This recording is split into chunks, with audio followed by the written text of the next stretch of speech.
ये बच्चों चलते हैं mental math question bank class 7 के नेक्स्ट क्वेश्चन की तरफ। मैं हूं हरी सर और आप देख रहे हैं मेरा यूट्यूब चैनल चलो कदम बढ़ाएं। तो चलो चलते हैं बच्चों नेक्स्ट क्वेश्चन पर। यहाँ पर बच्चों क्वेश्चन नंबर हम करने वाले हैं 15। ठीक है बच्चों, लिखा ए शॉपकीपर मार्क्स हिज गुड्स यानी सामान एट 20% अबाव कॉस्ट प्राइस। यानी एक शॉपकीपर ने क्या किया, जितने का उसने माल खरीदा था उस पे उसने क्या किया, 20% ऊपर का उसका रेट रख दिया। ठीक है, इसलिए ठीक है रेट उसने फिक्स कर दिया, उस पर लिख दिया, मार्क कर दिया, बट अलाउज 10% डिस्काउंट। लेकिन उसके बाद उसने उसको 10% डिस्काउंट दिया। ठीक है, और what is his net profit percent. तो अब हमें बताना उसका कितना प्रॉफिट हुआ नेट। ठीक है, आइए करना शुरू करते हैं। तो यहाँ पर बच्चों मैं इसको लेट कर लेता हूँ और इधर लिख लेते हैं क्वेश्चन नंबर 15। ठीक है, तो कॉस्ट प्राइस हम एक्स मान लेते हैं या 100।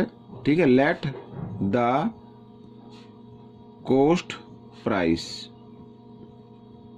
Equal 100 rupees. ठीक है, ये मान लेते हैं। अच्छा, इस पे मार्क कितना कर दिया उसने, मार्क यानी जो मार्क प्राइस जो कस्टमर को दिखाई देगा, मार्क प्राइस कर दिया उसने 20% अबव। ठीक है, अब इसका 20% निकाल लेते हैं, कितना होता है 20% ऑफ 100। ठीक है, तो 20% मीन्स 20/100 और इंटू 100 इस तरीके से। तो यहाँ पर आ गया बच्चों 20 रुपीज, यानी 20 रुपीज उस पर ज़्यादा रख दिया। तो उसका मार्क प्राइस क्या हो गया, अब यहाँ पर देखते हैं मार्क प्राइस। एक बार फिर ले लेता हूँ ये। तो 100 रुपीज़ तो उसका जो खरीद के लेके आया था वो था, और प्लस उसने 20 रुपीज़ ऊपर रख दिया। तो ये हो गया बच्चों 120 रुपीज़। ठीक है, अब इस पे उसने डिस्काउंट दिया बच्चों, यहाँ पर डिस्काउंट लिख लेते हैं जितना उसने दिया। ठीक है, डिस्काउंट दिया उसने, यहाँ पर डिस्काउंट दिया उसने बच्चों 10% का, जैसा कि आपने क्वेश्चन में देखा होगा 10% का डिस्काउंट दिया। अब डिस्काउंट देने के बाद उसका कितना प्रॉफिट बनता है वो देखते हैं। ठीक है, पहले डिस्काउंट निकाल लेते हैं, 120 का डिस्काउंट कितना होता है। तो 120 यहाँ पर 10% ऑफ 120, तो 10% मीन्स 10/100 और इंटू क्या आएगा बच्चों 120। तो 0 से 0, ये 0 से ये 0, यानी 12 रुपीज़ की उसको छूट दे दी। ठीक है, अब उसकी सेलिंग प्राइस क्या बनी यहाँ पर। ठीक है, सेलिंग प्राइस दुकानदार के लिए क्या बनी। अब देखो बच्चों 120 का तो उसने मार्क प्राइस रखा था और 12 रुपीज़ की छूट दे दी, तो यहाँ पर माइनस कर देंगे। ठीक है, तो आ जाएगा 108, यानी उसने 108 रुपीज़ का उसने उसको बेच दिया।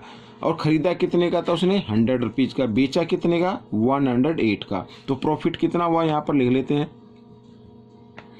प्रॉफिट हुआ बच्चों उसका यहाँ पर 8 रुपीज़ का। ठीक है, अगर इसको हमें परसेंट में निकालना है तो वो भी निकाल सकते हैं, प्रॉफिट इन परसेंट। ठीक है बच्चों, तो प्रॉफिट ऊपर आता, कॉस्ट प्राइस नीचे आएगा। कॉस्ट प्राइस है बच्चों 100 रुपीज़, तो 100 नीचे और इंटू परसेंट फाइंड करने के लिए मल्टीप्लाई में 100 कर देते।